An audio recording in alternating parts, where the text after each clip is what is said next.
Okay, Secure Act 2.0. This video is on IRA catch-up contributions. Secure Act 2.0 introduces several changes to retirement plan catch-up contributions, 401k and IRA. Most of them are positive. One of them is not as favorable. But one thing is for certain, the regulations have been made much more complex, which I really didn't think was possible. So you really need to understand these in order to get the full benefit.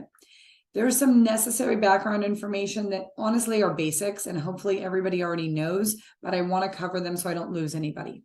Anyone who is a U.S. citizen and has taxable earned income, either as an employee or self-employed individual, has the ability to contribute to their retirement accounts on a tax-deferred basis. This can be done through a 401k, 403b, 457, IRA, individual retirement account, SEP IRA, and so on and so forth, okay? There are annual contribution limits that are set forth depending on the type of plan. So for example, in 2023, most people can contribute up to $6,500 to an individual retirement account, IRA, or $22,500 in a 401k.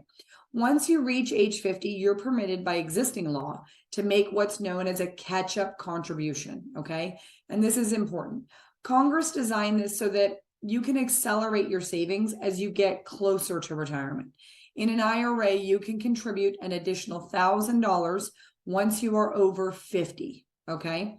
So over 50 or over for 2023, that would be $7,500 annually.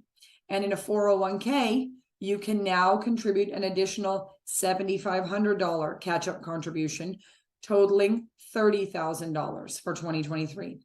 One thing that's really important on 401k plans is the rules do vary. The person setting up the plan can set different rules. So you need to check with your HR or your plan administrator. For example, a lot of my clients who are highly compensated or high income earners might have different contribution limits. Okay, so now that you have some of the basics on contributions, let me cover the changes.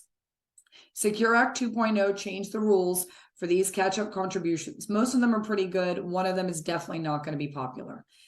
In 2001, this is important history. In 2001, the Economic Growth and Tax Relief Reconciliation Act created IRA catch-up contributions.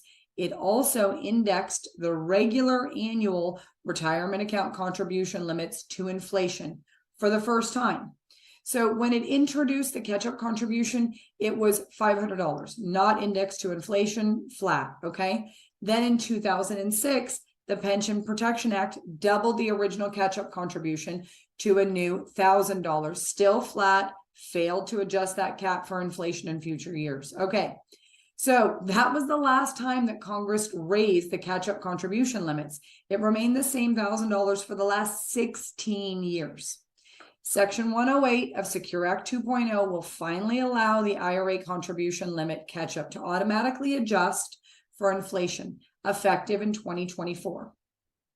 Inflation adjustments are going to be made in increments of $100. So get ready to keep track of the $1,200 IRA catch-up contribution limit in the not too distant future. Here's where things get a little bit weird or quirky, okay? Starting in 2025, Section 109 of Secure Act 2.0 increases employer retirement plan like a 401k or 403b catch-up contribution limits for certain participants. Participants who are specifically and only ages 60, 61, 62, and 63. They will have their plan catch-up contribution limit increased to the greater of $10,000 or 150% of the regular catch-up contribution amount, indexed for inflation.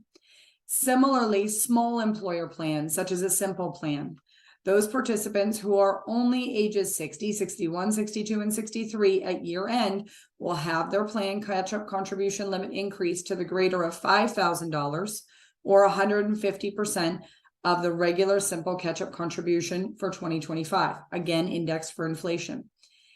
Now for the fun, the unwelcome change, or what I consider less popular. If you're a high income earner, which is defined as anyone whose income exceeds $145,000, your retirement plan or group retirement plan catch-up contributions, 401k, 403b, 457, must be made to a 401k Roth, right? Or a Roth 403b or a Roth 457 plan, etc. Section 603 of Secure Act 2.0 creates a mandatory Rothification of catch-up contributions for high-income taxpayers starting in 2024. I'm going to assume this is in an effort to pay for all the other parts of the legislation and bring in more income, okay? The new rule applies to catch-up contributions for 401k, 403b, and governmental 457 plans, but not catch-up contributions for individual retirement accounts, okay? IRAs, including simple IRAs. Now, for our clients, we typically recommend that a high-income earner make pre-tax contributions to their 401k because we're expecting that they'll likely be in a lower income tax bracket later in life. That's not true for every client, but in many cases it will be true. Because Roth 401k or 403b contributions are made after tax, which means a high income earner would be paying taxes on those contributions at probably their highest tax rate. The precise language of this provision appears to create a lot of quirks and potential loopholes. So we're still waiting for final guidance from the IRS on this. But the entire point of a retirement plan or retirement plan contributions is to be able to put money away tax deferred. And when you're still earning income and conceivably in a higher tax bracket than you would be later in life when you retire, these pre-tax monies should be invested and get tax deferred growth. So the idea of tax deferred growth is actually very powerful because over a 10, 20, or 30-year period, you could see fantastic growth and it becomes more powerful. Hypothetically, later in life, when you take that money out and you are retired, it was intended that you would be in a lower tax bracket. So there's so many other things I could cover here. But of course, for any of these benefits to work or any benefits to work, you have to have complete planning. And you want to work with someone or a firm who knows all of these rules so you can take advantage of all these tax laws and rules and not have those rules take advantage of you. I'll give you my husband's favorite quote. Those of you who may have heard of him, Judge Learned Hand was a famous judge. And he said, in America, there's two tax systems, one for the informed and one for the uninformed. Both systems are legal.